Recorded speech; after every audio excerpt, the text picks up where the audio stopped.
आकाशवाणी देहरादून से प्रस्तुत हैं प्रादेशिक समाचार।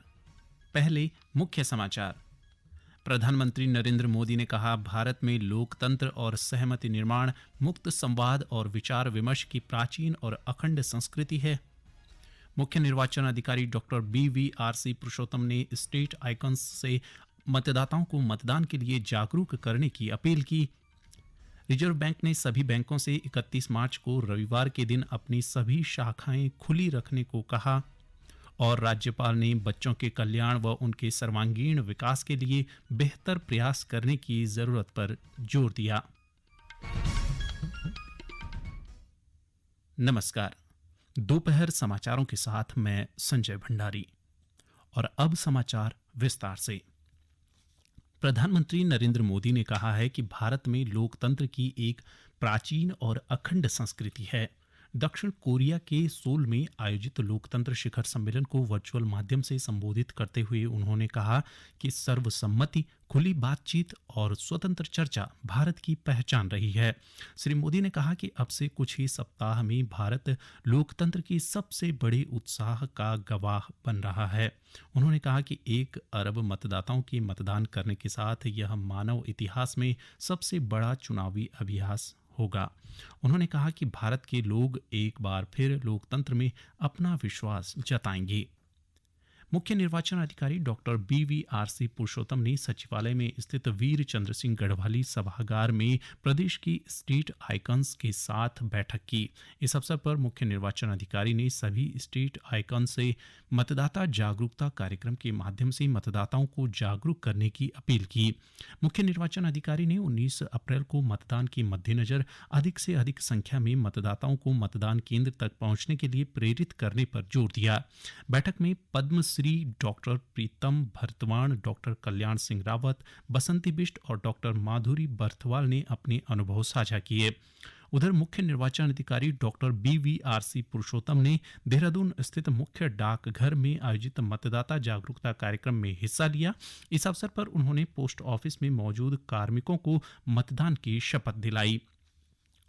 उत्तराखंड की 5 सीट पर लोकसभा सामान्य निर्वाचन 2024 को सकुशल और शांतिपूर्ण संपन्न कराने के लिए लगातार काम किया जा रहा है। संयुक्त मुख्य निर्वाचन अधिकारी नमामि बंसल ने बताया कि मतदान को शांतिपूर्वक करवाने के साथ ही मतदाताओं को उनके मताधिकार के प्रति जागरूक करने के लिए भी विभिन्न कार्यक्रम आयोजित किए जा रहे हैं।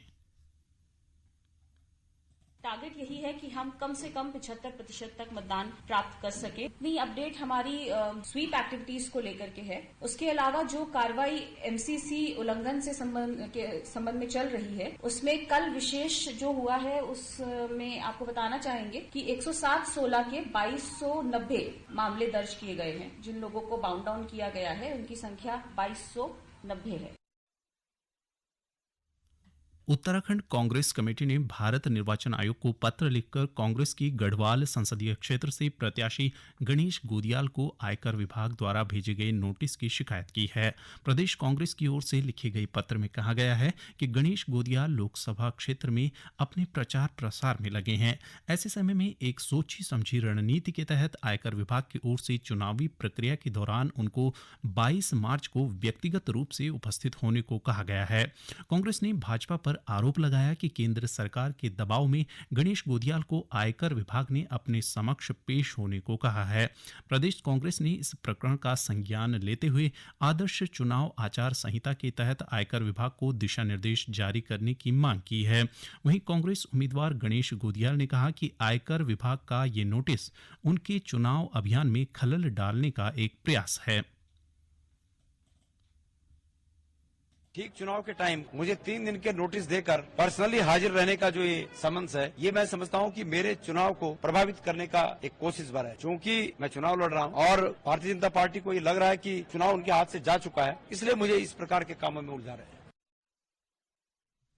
इधर भाजपा ने गणेश गोदियाल के आरोपों को राजनीतिक सहानुभूति हासिल करने की असफल कोशिश बताया है। प्रदेश मीडिया प्रभारी मनवीर चौहान ने कहा कि जिस नोटिस की बात की जा रही है वे सभी मामले केंद्र की तत्कालीन UPA सरकार और कांग्रेस की राज्य सरकारों के समय दर्ज हुए थे।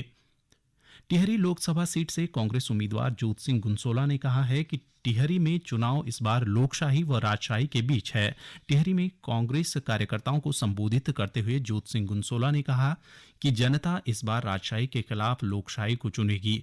वहीं इस दौरान कांग्रेस उपाध्यक्ष सूर्यकांत धस्माना ने भाजपा पर पिछले 10 सालों में किए गए वायदों को पूरा न करने का आरोप लगाया।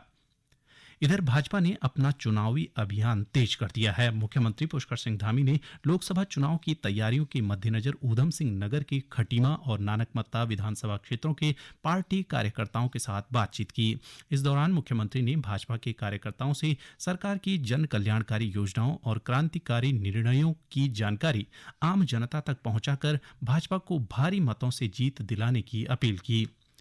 ये समाचार आप आकाशवाणी देहरादून से सुन रहे हैं। लोकसभा चुनाव शांतिपूर्वक व निष्पक्ष कराने के लिए उत्तराखंड पर्यटन विकास बोर्ड के परीक्षा गृह में आयोजित पीठासीन अधिकारियों के प्रशिक्षण कार्यक्रम के तीसरे दिन 1606 कार्मिकों को प्रशिक्षण दिया गया। कार्मिक और स्वीप नोडल अधिकारी झरना कमठान ने कहा कि निर्वाचन प्रक्रिया में किसी प्रकार की गलती के लिए कोई स्थान नहीं है, इसलिए सभी कार्मिक प्रशिक्षण की बारीकियों को ध्यान से सुनें और अपने दायित्वों का जिम्मेदारी से निर्वहन करें। उन्होंने सभी कार्मिकों से कहा कि वे मतदाता सूची में अपना नाम अवश्य जांच लें और मतदान के दिन अपने मताधिकार का प्रयोग जरूर करें।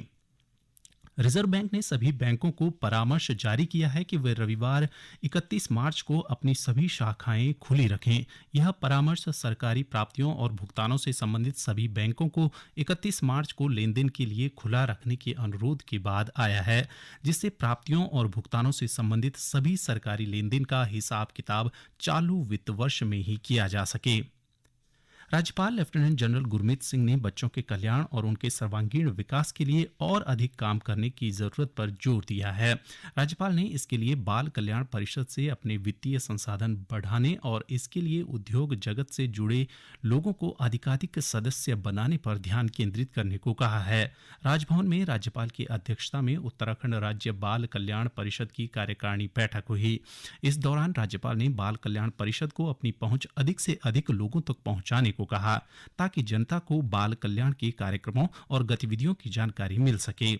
राज्यपाल ने 1 वर्ष के भीतर बाल कल्याण के सदस्यों की संख्या में अपेक्षित बढ़ोतरी करने के निर्देश दिए। केंद्र सरकार ने उत्तराखंड राज्य के लिए बिजली का अतिरिक्त कोटा आवंटित किया है। यह विशिष्ट आवंटन 1 अप्रैल 2024 से 30 जून 2024 तक के लिए आवंटित किया गया है। 150 मेगावाट के इस विशिष्ट आवंटन से गर्मियों में बिजली आपूर्ति सामान्य रखने में मदद मिलेगी। इससे पहले पिछले साल 19 सितंबर को केंद्र सरकार ने अक्टूबर से मार्च 2024 तक बिजली का अतिरिक्त कोटा दिया था। गौरतलब है कि मुख्यमंत्री पुष्कर सिंह धामी ने केंद्रीय ऊर्जा मंत्री आर.के. सिंह से गर्मियों के लिए बिजली का अतिरिक्त कोटा देने का आग्रह किया था। मुख्यमंत्री ने बिजली के इस विशेष आवंटन के लिए केंद्र सरकार का आभार व्यक्त किया है। गोविंद बल्लभ पंत कृषि एवं प्रौद्योगिकी विश्वविद्यालय के कुलपति प्रोफेसर मनमोहन चौहान ने देहरादून स्थित राजभवन में राज्यपाल से शिष्टाचार भेंट की। इस दौरान उन्होंने विश्वविद्यालय की प्रगति व कार्य योजना का प्रस्तुतिकरण दिया। राज्यपाल ने कुलपति को 3 महीने के भीतर कृषि के क्षेत्र में राष्ट्रीय स्तर और राज्य स्तर पर शोध कर अपने सुझाव देने को कहा। प्रदेश के अधिकांश हिस्सों में आज आमतौर पर बादल छाए हुए हैं। मौसम विभाग ने आज और कल राज्य के विभिन्न हिस्सों में हल्की बारिश और ऊंचाई वाले पर्वतीय हिस्सों में हल्की बर्फबारी की संभावना जताई है। अंत में मुख्य समाचार एक बार फिर। प्रधानमंत्री नरेंद्र मोदी ने कहा, भारत में लोकतंत्र और सहमति निर्माण, मुक्त संवाद और विचार विमर्श की प्राचीन और अखंड संस्कृति है। मुख्य निर्वाचन अधिकारी डॉक्टर BVRC पुरुषोत्तम ने स्टेट आइकन्स से मतदाताओं को मतदान के लिए जागरूक करने की अपील की। रिजर्व बैंक ने सभी बैंकों से 31 मार्च को रविवार के दिन अपनी सभी शाखाएं खुली रखने को कहा। और राज्यपाल ने बच्चों के कल्याण व उनके सर्वांगीण विकास के लिए बेहतर प्रयास करने की जरूरत पर जोर दिया। इसके साथ ही प्रादेशिक समाचार का ये बुलेटिन समाप्त हुआ। नमस्कार।